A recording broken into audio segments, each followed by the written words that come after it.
Okay, so I think we should probably dive right into this whole express entry thing today. Yeah, sure. I know a lot of our listeners are super curious about it. Mm-hmm.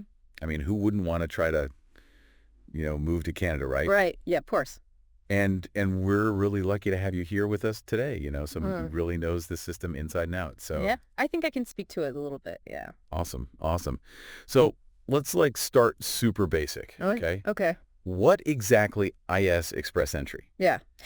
I feel like a lot of people hear the term Right. and they just think, oh, it's just like you apply and then that's it, right? Right. But there's got to be more to it. Yeah, there's a lot more to it. So how do you even explain it? So it's not just one single application, right? Okay. So think of it more as a pool of candidates, Okay. and it manages applications for 3 specific immigration programs. 3. Yeah, there's the Canadian Experience Class, Okay. the Federal Skilled Worker Program, Okay. and then the Federal Skilled Trades Program. Okay. So there's 3 doors you can go through. Exactly. Okay. Got it. Yeah. So you pick your door. Yeah. And then what happens? How does the system work? Let's say I'm all right, I picked my door. I want to go to Canada. Right. What happens next? So the first step is to create a profile online. Okay. And you enter what we call the express entry pool. Okay. So it's all these candidates that are eligible Got it. under these programs. So it's kind of like you're all just in this big pool, right? Yes, exactly. Yeah. Okay. You're in the pool. But Canada can't take everyone, right? Right. How do they decide who gets pulled out of the pool first? Right. Who gets the golden ticket to actually apply for permanent residence? Well, that's where the comprehensive ranking system comes in, or what we call CRS. Okay, COS. Yes, have a CRS. So that's the magic acronym we got to know, right? All right. So what is this magical CRS system? So it's really a points-based system. Okay. It awards points for things like your age, your level of education, your work experience, Wow. your language abilities. Okay. All those factors that the government uses to determine who would be most likely to succeed economically in Canada. Oh, interesting. Yeah. So it's not just I have this fancy degree or I've done this. It's not just about a fancy resume. Huh? It's what are you actually bringing to the table type Exactly. of deal, It's right? about your overall profile. So I have to ask, are there any kind of weird things that can boost your score that people might not think about? Oh, absolutely. Yeah. So one example would be if your spouse or partner has strong skills, Oh. maybe they also have work experience, high language proficiency, that can actually boost your score. Interesting. So it's a team effort. Kind of, yeah. Okay. And a valid job offer from a Canadian employer. Oh, okay. That can also significantly increase your score. Makes sense. Yeah. So there is some strategy that can go into this whole thing. Absolutely. Okay, all right. So now you keep mentioning getting invitations and stuff. Right. So how does that whole thing work? So I'm in the pool. I have my score. Right. Is it just kind of like a lottery? They just pick names out of a hat and some people get lucky? No, it's not a lottery system. Okay. The government actually conducts regular draws, and we call those rounds of invitations. Okay. And these, they can either be all program draws, Okay. meaning anyone in the pool who meets the minimum CRS score can be invited, Okay. or they can be program specific. Oh, interesting. So they might target people with certain occupations in mind.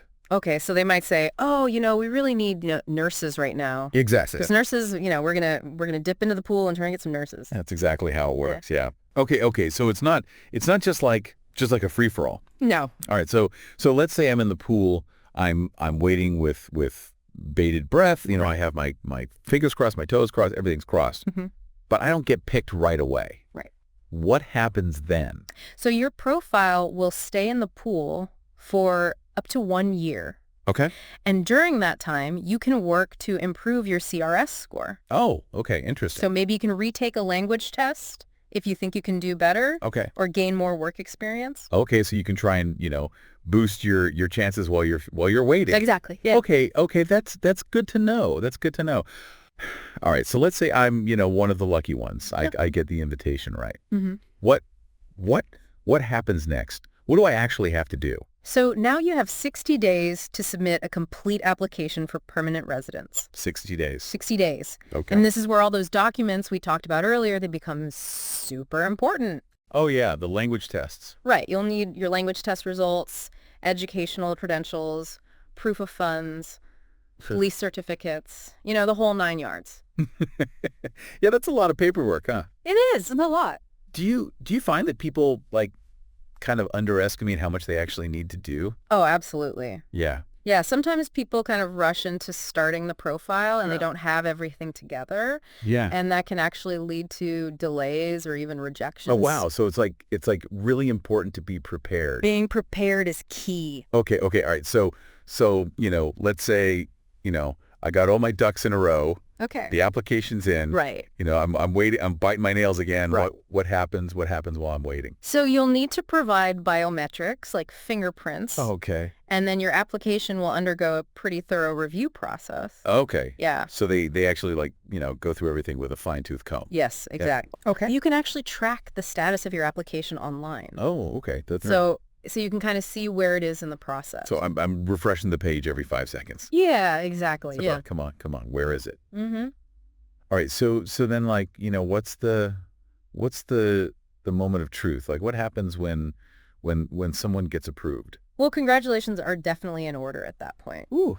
Yeah. You'll receive instructions on how to confirm your permanent resident status and prepare for your new life in Canada. Awesome. So it sounds like there's a lot that goes into this. Yeah, it's a long process. It's not just, a walk in the park. Absolutely not. It's clearly designed to be, pretty selective. It is designed to be selective. Yeah. Yeah. So, I mean, this is a question maybe more for you to think about, but what do you think, does this kind of focus on skilled worker immigration?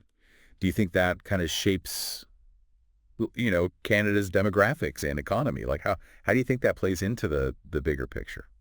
Yeah, that's a really great question. Yeah. I think that it does impact it for sure. Yeah. Who gets to come in? Yeah. What kind of skills are they bringing? Mhm. Who's not getting in? Yeah. And it's really a big question to think about because it does affect, not only Canada's economy, but, the people who are coming in and also the people who aren't able to come in. Yeah. So there's a lot to unpack there. Yeah. Definitely something to think about. But I think for now, at least we've kind of given people a good overview, right? Of kind of how this whole system works and what it takes to, to actually go through it. Right.